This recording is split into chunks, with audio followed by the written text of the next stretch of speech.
There is a special place where adults with developmental disabilities can go to find a safe haven, a place of wonderful opportunities and joy.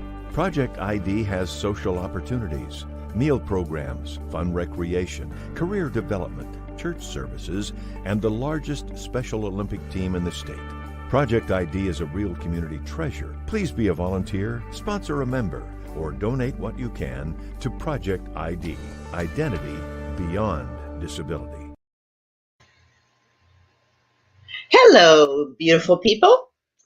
I am having one of those grubby, just not wanting to do anything days. Do you ever have those? But even when I have those, I also still promote Wolfpack. You can see that there. And Special Olympics. I should have Project ID somewhere too, huh? Get one of the new caps where that's on too. So I hope you're all doing well in managing the switch from summer to a beautiful fall. How did you like those winds? Tell me, report on if anybody had some branches, big branches down, or trees, or loss of power, anything that those happened a couple of days ago, so that we kind of stay in touch. Today, we are going back to Charlotte's Web, and good or bad, you're going to be stuck with seeing me in the background too. But Bob is helping us, so again, you won't have to mess with the pictures going like that. So we're going back to Charlotte's Web, and I think in case there's somebody that missed last week, we'll do just a little bit of a review before we start reading. And if I'm a little fidgety, I'm kind of in a puddle. My chai tea just tipped over. Okay, so Charlotte's Web is about Wilbur. I know it's named Charlotte, and we get to that. But Wilbur is a little pig. He was a runt when he was born, and a little girl helped save him, convinced his dad to save him. And he went to a nearby farm. The little girl still stayed his friend, and he was growing up in a pretty nice pen where he had sheep and cattle and all kinds of things, geese, all kinds of animals around in his barn. And just now, oh, and don't forget the rat, Templeton. So all of these things are happening, and Charlotte is getting bigger and bigger. So now the point is, he is feeling very, very lonely, like he doesn't truly have a friend. The animals all had each other. So he really, really had a friend and needed a friend. And he meets, in the last chapter, he meets a spider named Charlotte. And Charlotte is alone too. She makes beautiful webs, and she wants to be Wilbur's friend. So that's kind of the update through chapter 4. And now we are beginning chapter 5. And chapter 5 is just entitled Charlotte. So we're going to meet the spider Charlotte. We can go up just a little bit. The night seemed long. Wilbur's stomach was empty and his mind was full. And when your stomach is empty and your mind is full, it is always hard to sleep. A dozen times during the night, Wilbur woke up and stared into the blackness, listening to the sounds and trying to figure out what time it was. A barn is never perfectly quiet. Even at midnight, there's usually something stirring. The first time he woke, he heard Templeton gnawing a hole in the grain bin. Templeton's teeth scraped loudly against the wood and made quite a racket. That crazy rat, thought Wilbur. Why does he keep staying up all night, grinding his clashers and destroying people's properties? Why can't he go to sleep like any other decent animal? The second time Wilbur woke, he heard a goose turning in her nest and chuckling to herself. What time is it? Whispered Wilbur to the goose. Probably about 11:30, said the goose. Why aren't you asleep, Wilbur? Too many things on my mind, said Wilbur. Well, said the goose, that's not my trouble. I have nothing on my mind, but I've too many things under my behind.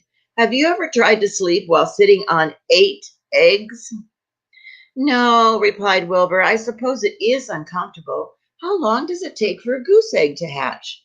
Approximately 30 days, all told, answered the goose.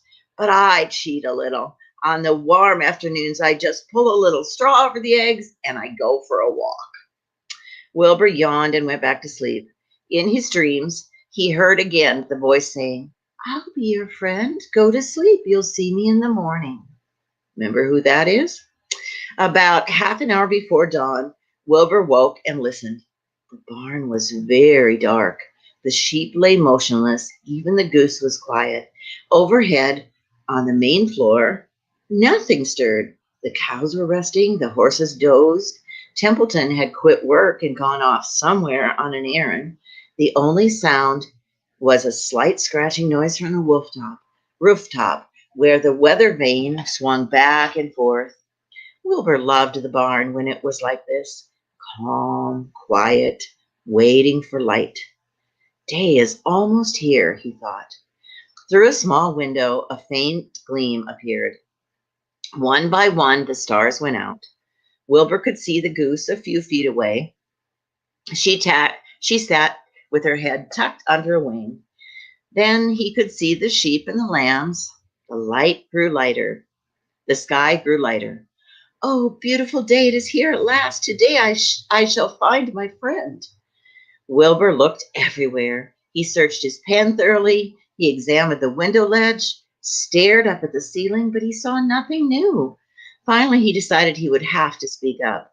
He hated to break the lovely stillness of dawn by using his voice, but he couldn't think of any other way to locate the mysterious new friend who was nowhere to be seen. So Wilbur cleared his throat. Attention, please, he said in a loud, firm voice. Will the party who addressed me at bedtime last night kindly make himself known by giving me the appropriate sign or signal? Wilbur paused and listened. All the other animals lifted their heads and stared at him. Wilbur blushed. He was determined, though, to get in touch with his unknown friend. Attention, please, he said. I will repeat the message. Will the party who addressed me at bedtime last night kindly speak up? Please tell me where you are, if you are my friend. The sheep looked at each other with disgust. Stop your nonsense, Wilbur, said the oldest sheep. If you have a new friend, you are probably disturbing his rest, and the quickest way to spoil a friendship is to wake somebody in the morning before he is ready. Now, can you be sure your friend is an early riser? I beg everyone's pardon, whispered Wilbur. I didn't mean to be objectionable. He lay down meekly in the manure, facing the door. He did not know it, but his friend was very near, and the old sheep was right. The friend was still asleep. Soon Lurvy appeared with slops for breakfast. Wilbur rushed off, ate everything in a hurry, and licked the trough. The sheep moved off down the lane, and the gander waddled along behind, pulling grass. And then, just as Wilbur was settling down for his morning nap, he heard the thin voice that had addressed him in the night before. Salutations, said the voice. Wilbur jumped to his feet. What? He cried out. Salutations, repeated the voice. Who are they and where are you? Screamed Wilbur. Please, please tell me where you are and what are salutations. Salutations are greetings, said the voice. When I say salutations, it's just my fancy way of saying hello or good morning. Actually, it's a silly expression, and I am surprised that I used it at all. As for my whereabouts, that's easy. Look up here in the corner of the doorway. Here I am. Look, I'm waving. At last, Wilbur saw the creature that had spoken to him in such a kindly way. Stretched across the upper part of the doorway was a big spider web. Let's look at the spider web. Ooh, there's the top of it. It's a pretty one, isn't it? Let's see the rest of the picture. Oh, look, we're going to see all of it. Thank you, Bob. There's Wilbur. He finally found the spider web and Charlotte, and he's looking up with joy. Should we go back to reading?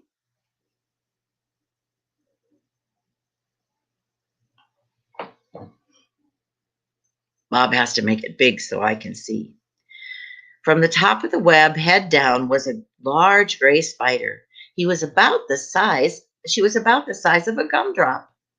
She had 8 legs, and she was waving one of them at Wilbur in a friendly greeting. "See me now?" she asked. "Oh, yes, indeed," said Wilbur. "Yes, indeed. How are you? Good morning. Salutations. Very pleased to meet you. What is your name, please? May I have your name?" "My name," said the spider, "is Charlotte." "Charlotte what?" asked Wilbur eagerly. "Charlotte A. Carvatica, but just call me Charlotte." "I think you're beautiful," said Wilbur. "Well, I am pretty," replied Charlotte. "There's no denying that. Almost all spiders are rather nice looking.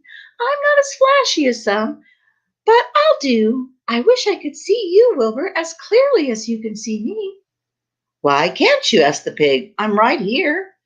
"Yes, but I'm very nearsighted," replied Charlotte. "I've always been dreadfully nearsighted. It's good in some ways, not so good in others. Watch me wrap up this fly." A fly that had been crawling along Wilbur's trough had flown up and blundered into the lower part of Charlotte's web and was tangled in the sticky threads. The fly was beating its wings furiously, trying to break loose and free itself. "First," said Charlotte, "I dive at him." And she plunged headfirst toward the fly. As she dropped a tiny silken thread unwound from her rear end. "Now I wrap him up." She grabbed the fly, threw a few jets of silk around it, and rolled it over and over, wrapping it so tightly that it couldn't move. Oh, there's Charlotte wrapping up the fly so fast that we can't even see the fly. She's good. In horror, he could hardly believe what he was seeing. And although he detested flies, he felt sorry for this one. "There," said Charlotte. "Now I knock him out so he'll be more comfortable." She bit the fly. "He can't feel a thing now," she remarked. "He'll make a perfect breakfast for me." "You mean you eat flies?" gasped Wilbur. "Certainly, flies, bugs, grasshoppers, choice beetles, moths, butterflies, tasty cockroaches, gnats, daddy longlegs, centipedes, mosquitoes, crickets, anything that is careless enough to get caught in my wave. I have to live, don't I?" "Well, yes, of course," said Wilbur. "Do they taste good?" "Delicious, of course. I don't really eat them. I drink them. I drink their blood. I love blood," said Charlotte, and her pleasant, thin voice grew even thinner and more pleasant. "Don't say that," groaned Wilbur. "Please don't say things like that." "Why not? It's true, and I have to say what's true. I'm not entirely happy about my diet of flies and bugs, but it's the way I'm made. A spider has to pick up living things somehow or other, and I happen to be a trapper. I just naturally build a web and trap flies and other insects. My mother was a trapper before me. Her mother was a trapper before her. All our family have been trappers. Way back thousands of years ago, we spiders have been waiting for flies and bugs." "It's a miserable inheritance," said Wilbur gloomily. He was sad because his new friend was so bloodthirsty. "Yes, it is," agreed Charlotte, "but I can't help it. I don't know how the first spider in the early days of the world happened to think up this fancy deal of spinning a web. But she did, and it was clever of her, too. And since then, all of us spiders have had to work the same trick. It's not a bad pitch on the whole." "It's cruel," replied Wilbur, who did not intend to be argued out of his position. "Well, you can't talk," said Charlotte. "You have your meals brought to you in a pail. I have to get my own living. I live by my wits, and I have to be sharp and clever lest I go hungry. I have to think things out, catch what I can, take what comes. And it just so happens, my friend, that what comes are flies and insects and bugs. And furthermore, said Charlotte, shaking one of her legs, do you realize that if I didn't catch bugs and eat them, bugs would increase and multiply and get so numerous that they would destroy the earth and wipe out everything? Really? Said Wilbur. I wouldn't want that to happen. Perhaps your web is a good thing after all. The goose had been listening to this conversation and chuckled to herself. There are a lot of things Wilbur doesn't know about life, she thought. He's really a very innocent little pig. He doesn't even know what's going to happen to him around Christmas time. He has no idea that Mr. Zuckerman and Lurvy are plotting to kill him. The goose raised herself up a bit and poked her eggs a little further under her so they would stay warm and receive the full heat from her warm body and soft feathers. Charlotte stood quietly over the fly, preparing to eat it. Wilbur lay down and closed his eyes. He was tired from his wakeful night and from the excitement of meeting someone for the first time. A breeze brought him the smell of clover, the sweet-smelling world beyond his fence. Well, he thought, I've got a new friend. All right, but what a gamble friendship is. Charlotte is fierce, brutal, and screamingly bloodthirsty. Everything I don't like. How can I learn to like her even though she's pretty and, of course, very clever? Wilbur was merely suffering the doubts and fears that often go with finding a new friend. In good time, he was to discover that he was mistaken about Charlotte. Underneath her rather bold and cruel exterior, she had a very kind heart, and she was to prove loyal and true to the very end. Okay, everybody got a good picture of Charlotte? Now we're going into chapter 6, which is summer days. We just lost those, didn't we? The early summer days on a farm are the happiest and fairest days of the year. Lilacs bloom and make their air sweet and then fade gently. Apple blossoms come with the lilacs, and the bees visit among the apple trees. The days grow warm and soft. School ends, and children have time to play and fish for trouts in the brook, and very often bring home a trout from his pocket, warm and stiff and ready to be fried for supper. Now, can we just not put the trout in our pockets? Now the school was over. Fern visited the barn almost every day to quietly sit on her stool. The animals treated her as an equal. The sheep lay calmly at her feet. Around the 1st of July, the workhorses were hitched to the mowing machine, and Mr. Zuckerman climbed into the seat and drove into the field. All morning, you could hear the rattle of the machine as it went round and round while the tall grass fell down behind the cutter bar and left long green swatches. Next day, if there was no thunder showers, all hands would help rake and pitch and load, and the hay would be hauled up to the barn in the high hay wagon, with Fern and Avery riding at the top of the load. Then the hay would be hoisted sweet and warm into the big loft until the whole barn seemed like a wonderful bed of timothy and clover. It was very fine to jump in, the perfect place to hide, and sometimes Avery would find a little grass snake in the hay and would add it to the other things in his pocket. How many of you would pick up a little snake and put it in your pocket? I don't mind snakes, but I don't think I'd put them in my pocket. Early summer days were a jubilee time for birds. In the fields, around the house, and in the barn, and in the woods, and in the swamp, everywhere loved the songs and nests and eggs. From the edge of the woods, the white-throated sparrow, which must come all the way from Boston, called, "Oh, Petey, oh, Peabody, Peabody."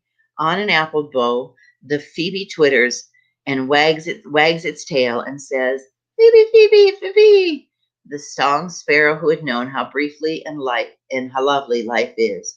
And they sing, "Sweet, sweet, sweet interlude, sweet, sweet, sweet interlude." If you enter the barn, the swallows would swoop down from their nest and scold. "Cheeky, cheeky," they say. In the early summer, there were plenty of things for a child to eat and drink and suck and chew. Dandelion stems were full of milk. Clover heads were loaded with nectar, and the refrigerator was full of ice-cold drinks. Everywhere you look in life, even the little ball of spit on the weed stalk, if you poke it apart, it had a green worm inside it. And on the underside of the leaf on the potato vine are the bright orange eggs of the potato bug. One day early in the summer, and the goose eggs had hatched. This was an important time in the barn cellar. Fern was sitting on her stool when it happened. Except for the goose herself, Charlotte was the first to know that the goslings had at last arrived. The goose knew a day in advance that they were coming, and she could hear their weak voices calling from inside the eggs. She knew that they were in a desperately cramped position inside the egg and were most anxious to break through and get out. So she sat quite still and talked less than usual. When the first gosling poked its green-gray head through the goose feathers and looked around, Charlotte spied it and made the announcement. "I'm sure," she said, "that every one of us here will be gratified to learn that after 4 weeks of unremitting effort and patience on the part of our friend the goose, she now has something to show for it. The goslings have arrived. May I offer my sincere congratulations?" "Thank you, thank you, thank you," said the goose, nodding and bowing shamelessly. "Thank you," said the gander. "Congratulations," shouted Wilbur. "How many goslings are there? I can only see one." "There are 7," said the goose. "Fine," said Charlotte. "7 is a lucky number." "Luck had nothing to do with this," said the goose. "It is a good management and hard work." At this point, Templeton showed his nose from under his hiding place, under the trough. He glanced at Fern and then crept cautiously toward the goose, keeping it close, staying very close to the wall. Everyone watched him, for he was not well liked and not trusted. Excuse me. "Look," he began in his sharp voice, "you say you have 7 goslings. There were 8 eggs. What happened to the other egg? Why didn't it hatch?" "That's a dud, I guess," said the goose. "What are you going to do with it?" continued Templeton, his round, beady eyes fixed on the goose. "You can have it," replied the goose. "Roll it away and add it to your nasty collection." Templeton had a habit of picking up unusual objects around the farm and storing them in his home. He saved everything. "Certainly, said the gander. "You may have the egg, but I tell you one thing, Templeton, if I ever catch you poking your lovely nose around our goslings, I'll give you the worst pounding a rat ever took." And the gander opened his strong wings and beat the air with them to show his power. He was strong and he was brave, but the truth is, both of them knew. Let's see a picture. Oh, look at that. Ooh, there's Templeton about to get the egg. Yuck.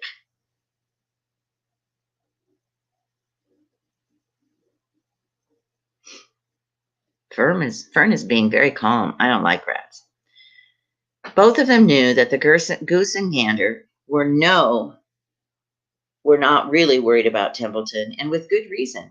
The rat had no morals, no conscience, no scruples, no consideration, no decency, no milk of rodent kindness, no compunctions, no higher feelings, no friendliness or anything. He would kill a gosling if he could get away with it. The goose knew that. Everybody knew that. With her broad bill, the goose pushed the unhatched egg out of the nest, and the entire company watched in disgust while the rat rolled it away. Even Wilbur, who could eat almost anything, was appalled. "Imagine wanting to eat a junky old rotten egg," he muttered. "A rat is a rat," said Charlotte. She laughed a tinkling little laugh. "But, my friends, if that ancient egg ever breaks, this barn will be untenable." "What's that mean?" asked Wilbur. "It means nobody will be able to live here on account of the smell. A rotten egg is a regular stink bomb." "I won't break it," snarled Templeton. "I know what I'm doing. I handle stuff like this all the time." He disappeared into his tunnel, pushing the goose egg in front of him. He nudged and nudged till he succeeded, rolling it in his lair under the trough. That afternoon, when the wind had died down and the barn was warm and quiet, the gray goose led her 7 goslings off the nest and out into the world. Mr. Zuckerman spied them when he came with Wilbur's supper. "Well, hello there," he smiled all over. "Let's see, 1, 2, 3, 4, 5, 6, 7. 7 baby geese. Now, isn't that lovely?" We're going into a chapter entitled Bad News. Wilbur liked Charlotte better and better each day. Her campaign against insects seemed sensible and useful now. Hardly anyone around the farm had a good word to say about the flies anyway. Flies spent their time pestering them. The sheep loathed them. Mr. and Mrs. Zuckerman were always complaining about them and putting up screens. Wilbur admired the way Charlotte managed. He was particularly glad that she always put her victim to sleep before eating it. "It's real thoughtful of you to do that, Charlotte," he said. "Yes," she replied in her sweet musical voices. "I always give them an anesthetic so they won't feel any pain. It's a little service I just throw in." As the days went by, Wilbur grew and grew. He ate 3 big meals a day. He spent long hours lying on his side, half dreaming pleasant dreams. He enjoyed good health and he gained a lot of weight. One afternoon, when Fern was sitting on the stool, the oldest sheep walked into the barn and stopped to pay a call on Wilbur. "Hello," she seems you are putting on weight." "Yes, I guess I am," replied Wilbur. "At my age, it's a good idea to keep gaining." "Well, just the same, I don't envy you," said the old sheep. "You know why they're fattening you up, don't you?" "No," said Wilbur. "Well, I don't like to spread bad news," said the sheep, "but they are fattening you up because they're going to kill you, that's what." "They're going to what?" screamed Wilbur. Fern grew rigid on her stool. "Kill you and turn you into smoked bacon and ham," continued the old sheep. "Almost all the young pigs get murdered by the farmer as soon as the real cold weather sets in. There's a regular conspiracy around here to kill you at Christmas time. Everybody's in on the plot. Lurvy, Zuckerman, even John Arabelle." "Mr. Arabelle," sobbed Wilbur. "Fern's father?" "Certainly. When a pig is about to be butchered, everybody helps. I'm an old sheep, and I see the same old business year after year. Arabelle arrives with his 22, shoots the—" "Stop!" screamed Wilbur. "I don't want to die. Save me, somebody, save me." Fern was about to jump up when a voice was heard. "Be quiet, Wilbur," said Charlotte, who had been listening to the awful conversation. Now we have a picture of all that's going on. There's the sheep telling him the bad news.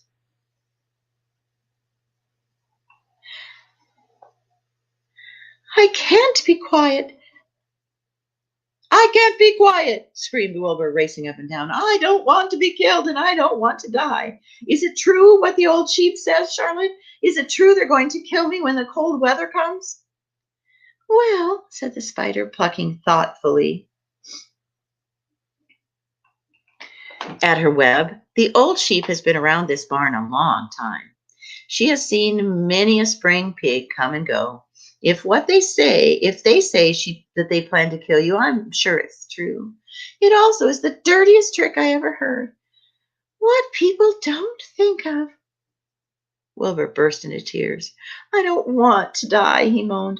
"I want to stay alive right here in my comfortable manure pile with all my friends. I want to breathe the beautiful air and lie in the beautiful sun." "You're certainly making a beautiful noise," snapped the old pig. "I don't want to die," screamed Wilbur, throwing himself to the ground. "You shall not die," said Charlotte. "What, really?" cried Wilbur. "Who's going to save me?" "I am," said Charlotte. How? Asked Wilbur. That remains to be seen, but I am going to save you, and I want you to quiet down immediately. You're carrying on in such a childish way. Stop your crying. I can't stand hysterics and drama. Chapter 8. A Talk at Home. On Sunday morning, Mr. and Mrs. Arabelle and Fern were sitting at the breakfast table in the kitchen. Avery had finished and was upstairs looking for his slingshot. Did you know that Uncle Homer's goslings had hatched? Asked Fern. How many? Asked Mr. Arabelle. 7, replied Fern. There were 8 eggs, but 1 egg didn't hatch. And the goose told Templeton that she didn't want it anymore, so he took it away. The goose did what? Asked Mrs. Arabelle, gazing at her daughter with a quick, worried look. Told Templeton she didn't want the egg anymore, repeated Fern. Who is Templeton? Asked Mrs. Arabelle. He's the rat, replied Fern. None of us like him much. Who's us? Asked Mr. Arabelle. Oh, everyone in the barn cellar. Wilbur and the sheep and the lambs and the goose and the ganders and the goslings and Charlotte and me. Charlotte? Asked Mrs. Arabelle. Who's Charlotte? She's Wilbur's best friend. She's terribly clever. What does she look like? Asked Mrs. Arabelle. Well, said Fern thoughtfully, she has 8 eggs, all 8 legs. All spiders do, I guess. Charlotte's a spider? Asked Fern's mother. Fern nodded. A big gray one. She has a web across the top of Wilbur's doorway. She catches flies and sucks their blood. Wilbur adores her. Does he really? Said Mrs. Arabelle rather vaguely. She was staring at Fern with a worried look on her face. Oh, yes. Wilbur adores Charlotte, said Fern. Do you know what Charlotte said when the goslings were hatched?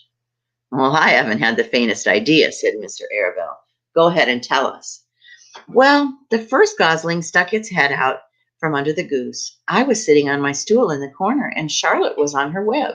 She made a speech. She said, I'm sure that every one of us here in the cellar will be gratified to learn that after 4 weeks of unremitting effort and patience on the part of the goose, she is now having something to show for it. Don't you think that was a pleasant thing for her to say? Well, yes, I do, said Mrs. Arabelle. And now, Fern, it's time to get ready for Sunday school. And tell Avery to get ready. And this afternoon, you can tell me more about what goes on in Uncle Homer's barn. Aren't you spending quite a lot of time there? You go there almost every afternoon, don't you? I like it there, replied Fern. She wiped her mouth and ran upstairs. After she had left the room, Mrs. Arabelle spoke in a low voice to her husband. I worry about Fern, she said. Do you hear the way she rambles on about the animals, pretending that they talked? Mr. Arabelle chuckled. Maybe they do talk, he said. I sometimes wonder. At any rate, don't worry about Fern. She's just got a lively imagination. Kids think they hear all sorts of things. Just the same, I do worry about her, replied Mrs. Arabelle. I think I shall ask Dr. Dorian about her the next time I see him. He loves Fern almost as much as we do, and I want him to know how queerly she is acting about the pig and everything. I don't think it's normal. You know perfectly well that animals don't talk. Mr. Arabelle grinned. Maybe our ears just aren't as sharp as Fern's, he said. Chapter 9, Wilbur's Boat. A spider web is stronger than it looks. Although it is made of thin, delicate strands, the web is not easily broken. Have any of you ever run into a cobweb that you didn't see? Really is kind of tough, huh? However, a web gets torn every day by the insects that kick around in it, and the spider must rebuild it when it gets full of holes. Charlotte liked to do her weaving during the late afternoon, and Fern liked to sit nearby and watch. One afternoon, she heard the most interesting conversation and witnessed a very strange event. You have awfully hairy legs, Charlotte, said Wilbur, as the spider busily worked at her task. My legs are hairy for a good reason, replied Charlotte. Furthermore, each leg of mine has 7 sections. The coxa, the trochanter, the femur, the patella, the tibia, the metatarsus, and the tarsus. Wilbur sat bolt upright. You're kidding, he said. No, I'm not either. Say those names again. I didn't catch them the first time. A coxa, trochanter, femur, patella, tibia, metatarsus, and tarsus. Goodness, said Wilbur, looking down at his own chubby legs. I don't think my legs have 7 sections. Well, said Charlotte, you and I lead different lives. You don't have to spin a web. That takes a real legwork. I could spin a web if I tried, said Wilbur, boasting. I've just never tried. Well, let's see if you can do it, said Charlotte, chuckling. Fern chuckled softly too, and her eyes grew wide with love for her pig. Well, okay, replied Charlotte. You coach me and I'll spin one. It must be a lot of fun to spin a web. How do I get started? Take a deep breath, said Charlotte, smiling. Wilbur breathed deep. Now climb to the highest place you can get to, like this. Charlotte raced up to the top of the doorway. Wilbur scrambled to the top of the manure pile. Very good, said Charlotte. Now make an attachment with your spinner nets. Hurl yourself into space and let out a drag line as you go. Wilbur hesitated a moment, but then he jumped out into the air. He glanced hastily behind to see if a piece of rope was following him to check his fall, but nothing seemed to be happening in his rear end. And the next thing he knew, he landed with a thump. Oomph, he grunted. Charlotte laughed so hard her web began to sway. What did I do wrong? Said the pig when he recovered from his fall. Nothing, said Charlotte. It was a nice try. I think I'll try it again, said Wilbur cheerfully. I believe what I need is a little piece of string to hold me. The pig walked out to his yard. You there, Templeton? He called. The rat poked his head out from under the trough. Got a piece of string I can borrow?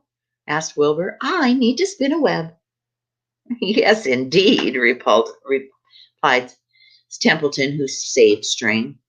No trouble at all. Anything to oblige. He crept down his hole, pushed the goose egg out of the way, and returned with an old piece of dirty white string. Wilbur examined it.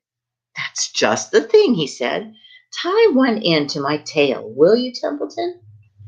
Wilbur crouched low and pushed his thin, curly tail toward the rat. Templeton seized the string, passed it around the end of the pig's tail, and tied 2.5 hitches. Charlotte watched with delight. Like Fern, she was truly fond of Wilbur, whose smelly pan and stale food attracted the flies that she needed, and she was proud to see let's finish the sentence and then we'll backtrack to the picture. And she was proud to see that he was not a quitter and was willing to try again to spin a web. Look there. There's Wilbur and the rat tying a dirty string onto his tail. Look.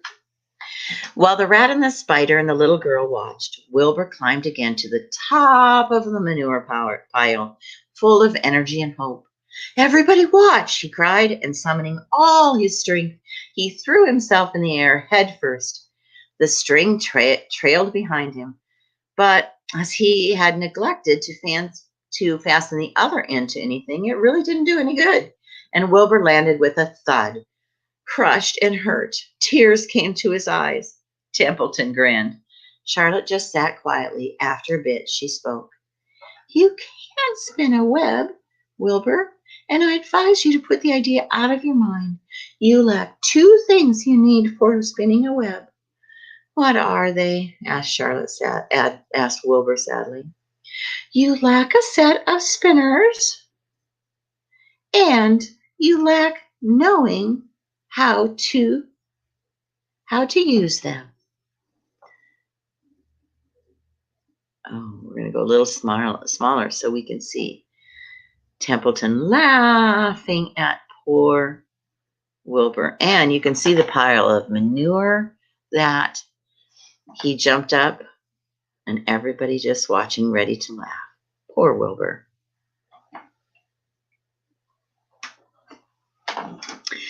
But cheer up. You don't need a web. Zuckerman supplies you with 3 big meals a day. Why should you worry about trapping food? Wilbur sighed. You are ever so much cleverer and brighter than I am, Charlotte. I guess I was just trying to show off. Serves me right. Templeton untied his string and took it back to his home. Charlotte returned to her weaving. You needn't feel so bad, Wilbur, she said. Not many creatures can spin webs. Even men aren't as good at it as spiders, although they think they're pretty good and they'll try anything. Did you ever hear of the Queensboro Bridge? Wilbur shook his head. Is it a web? Sort of, replied Charlotte. But you know how long it took men to build it? 8 whole years. My goodness, I could have starved to death waiting that long. I can spin a web in a single evening. What do people catch on the Greensboro Bridge? Bugs? Asked Charlotte. No, said Charlotte. They don't catch anything. They just keep trotting back and forth across the bridge, thinking there's something better on the other side. If they'd hang head down on the top of the thing and wait quietly, maybe something good would come along. But oh no, with men it's rush, rush, rush, every minute. I'm very glad I'm a sedentary spider. What does sedentary mean? Asked Wilbur.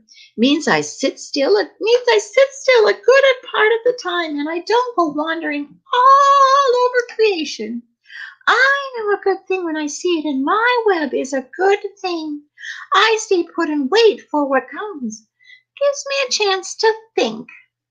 Well, I'm sort of sedentary myself then, I guess, said the pig. I have to hang around here whether I want to or not. You know where I'd really like to be this evening? There. In the forest, looking for beech nuts and truffles and delectable roots, pushing leaves aside with my wonderfully strong nose, searching and sniffing along the ground, smelling and smelling and smelling. You smell just... Then comes a lamb. You smell just the way you are, replied the lamb who had just walked in.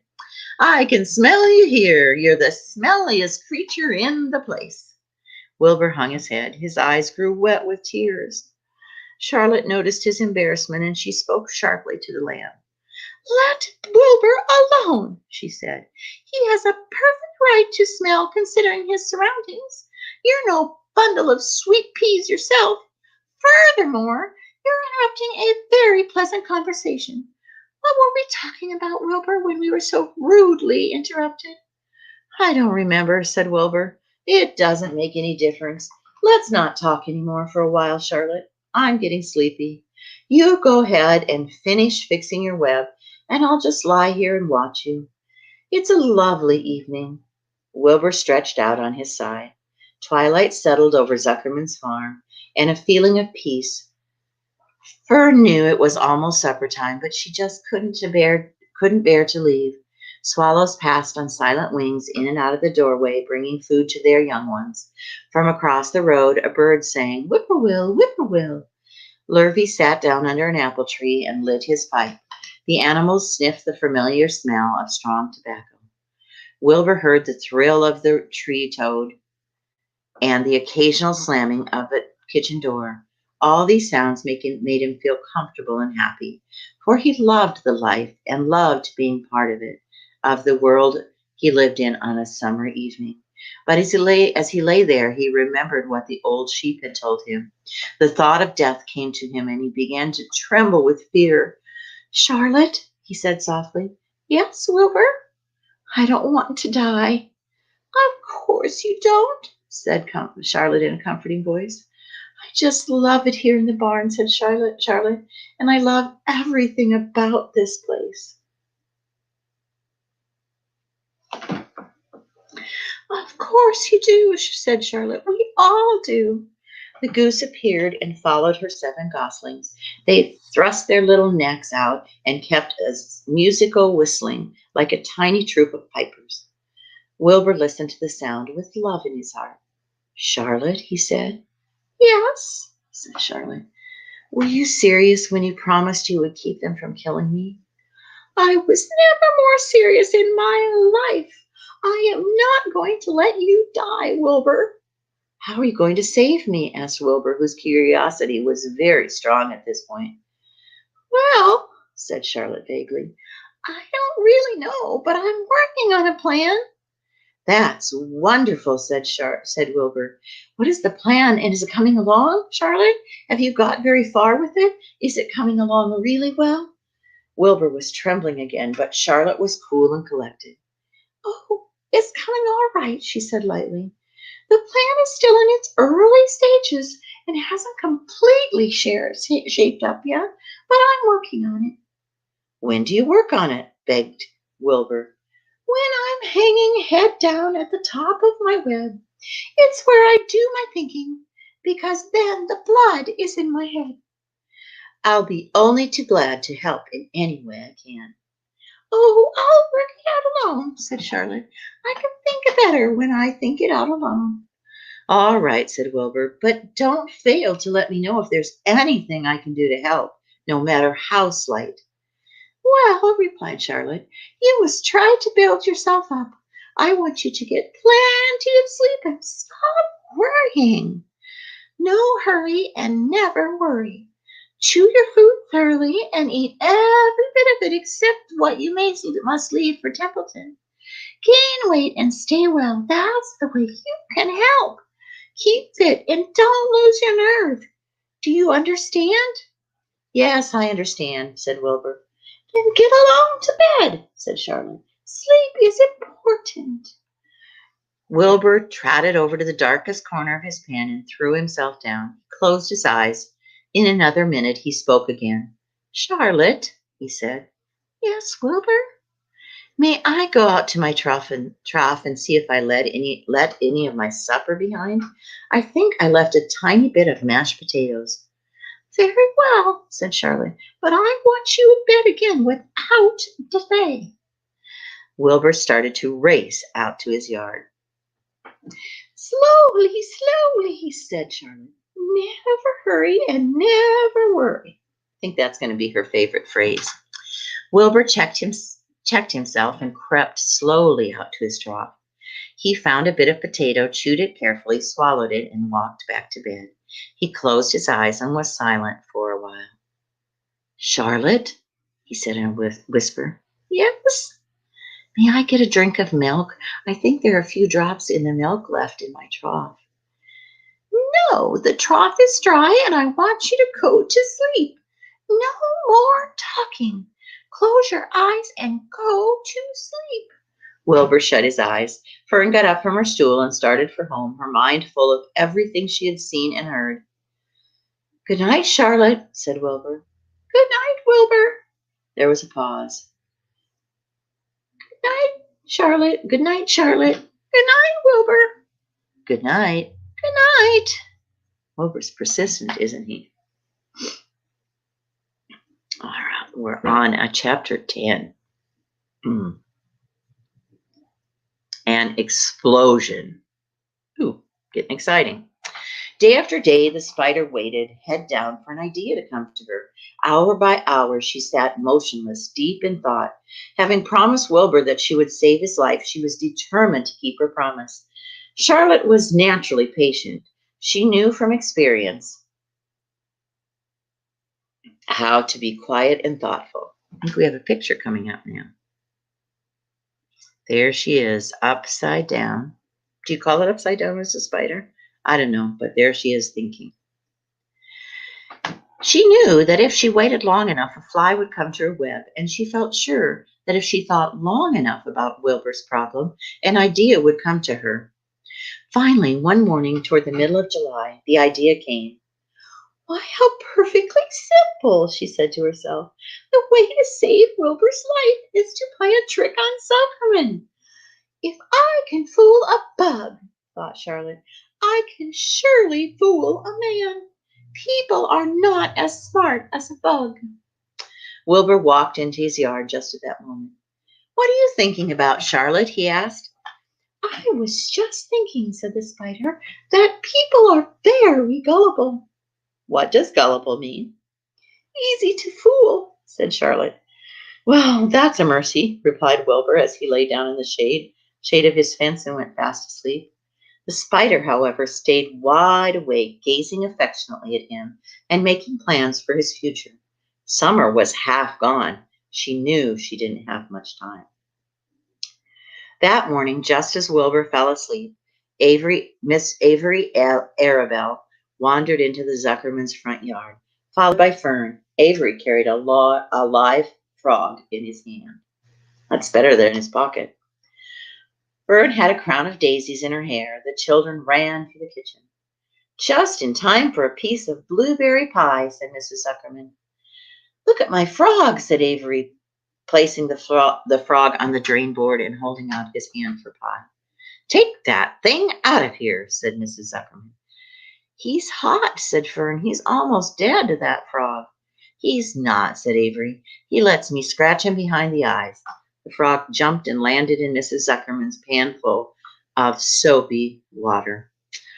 He's going to get pie on you, said Fern. Can I look for eggs in the hen house, Aunt Edith?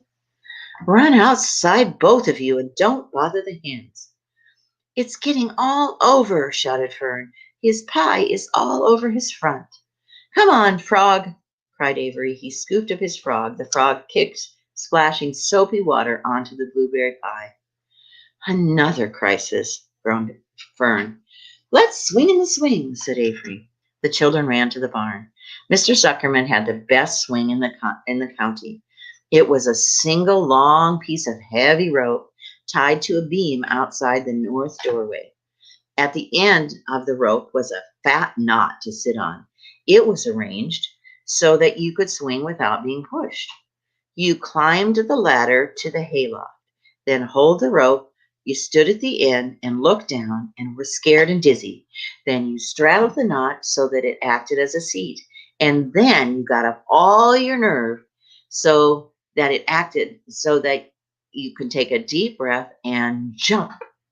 For a second, you seemed to be falling to the barn floor below, but suddenly the rope would begin to catch you and you would sail through the barn, going a mile a minute, with the wind whistling in your eyes and ears and hair. Then you would zoom upward into the sky and look up at the clouds, and the rope would twist, and you would twist and turn with the rope. Then you would drop down, down, down out of the sky and come sailing back into the barn, almost into the hayloft. And then you'd sail out again, but not so far this time. Then again, not quite so high. Then again and again, in and out. And then you'd jump off and jump down and let everybody else try. Mothers for miles around worried about Zuckerman's swing. They feared some child would fall off. But no child ever did. Children almost always hang on to things tighter than their parents think they will. Avery put a frog in his pocket and climbed to the hayloft. That's the last time I swing in this swing. I almost crashed into a barn swallow, he yelled. Take that frog out of your pocket, ordered Fern. Avery straddled the rope and jumped. He sailed out through the door, frog and all, and into the sky. Then he sailed back into the barn. Your tongue is purple, screamed Fern.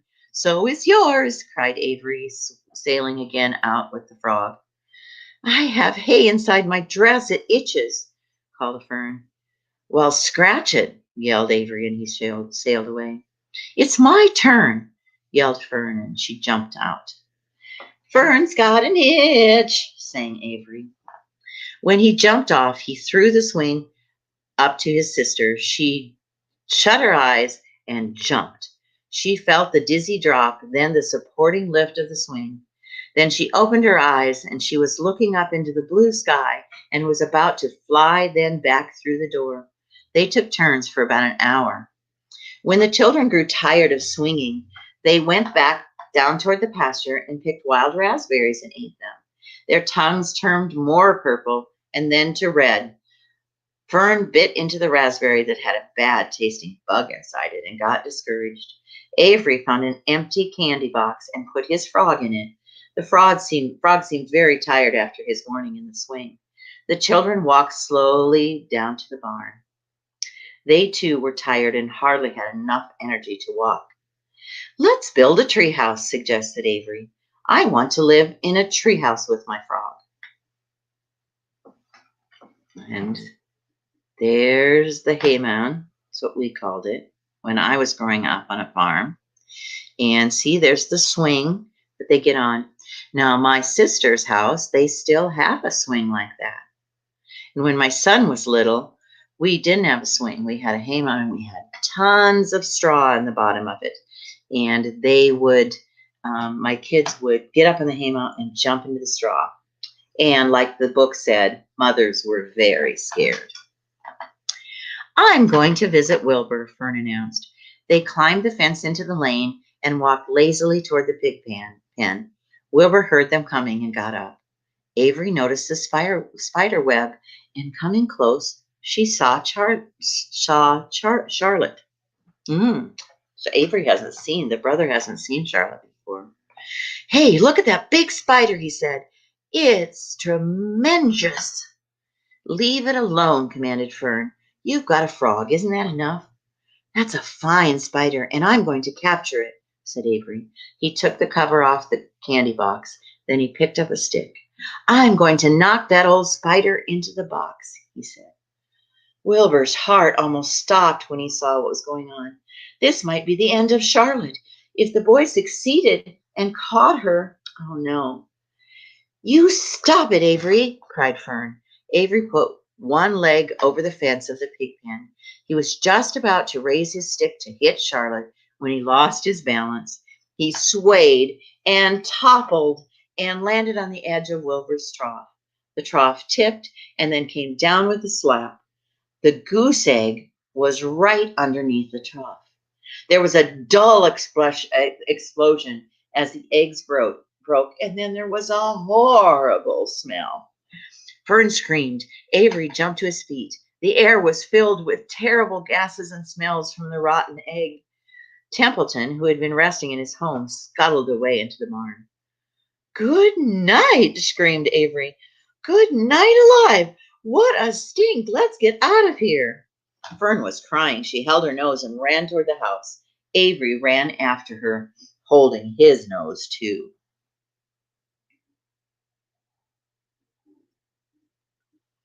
And it looks like chapter 10 and the explosion of the egg is the end of today's reading. So we're going to end with excitement. Nobody can breathe in the barn because the rotten egg stinks. Have any of you ever had a rotten egg? You know, we did when my kids were little and we were doing Easter egg hunts.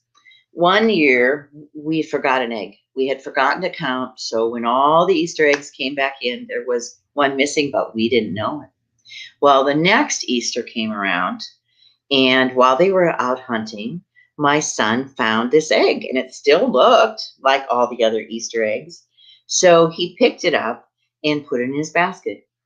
Later that day, they decided to use some of their eggs, too many of them to eat. So they decided to use their eggs to play catch with them. Guess what happened? They played catch with the rotten egg. It exploded, and it was the nastiest smell I think I have ever smelled. If any of you have ever been to a volcano or to Yellowstone where they have they call them paint pots. They're like little tiny volcano things. That's what it smelled like. It was very horrible. Okay, so we leave Wilbur, and in case you don't notice, since you see my hands now, I talk with my hands. So all the time you are just hearing my voice, I'm doing all of this stuff with the words too, if they're exciting to me. So we're done with Charlotte for today. I will find chapter 11, and we will come back next week.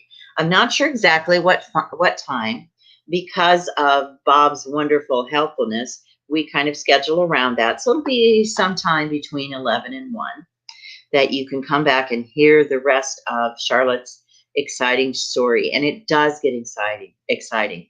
If you haven't yet really got into it like I do, then come back next week and hear what goes on as fall and winter come and Charlotte tries to save Wilbur.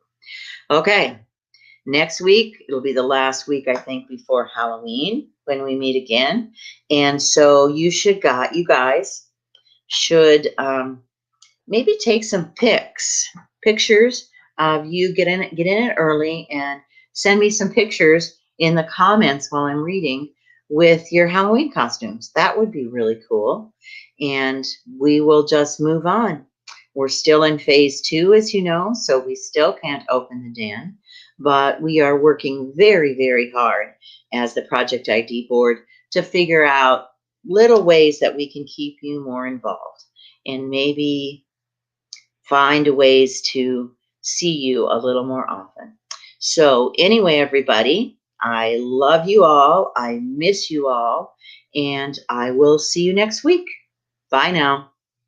There is a special place where adults with developmental disabilities can go to find a safe haven, a place of wonderful opportunities and joy.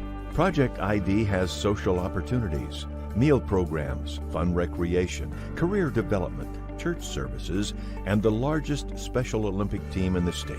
Project ID is a real community treasure. Please be a volunteer, sponsor a member, or donate what you can to Project ID, Identity Beyond Disability.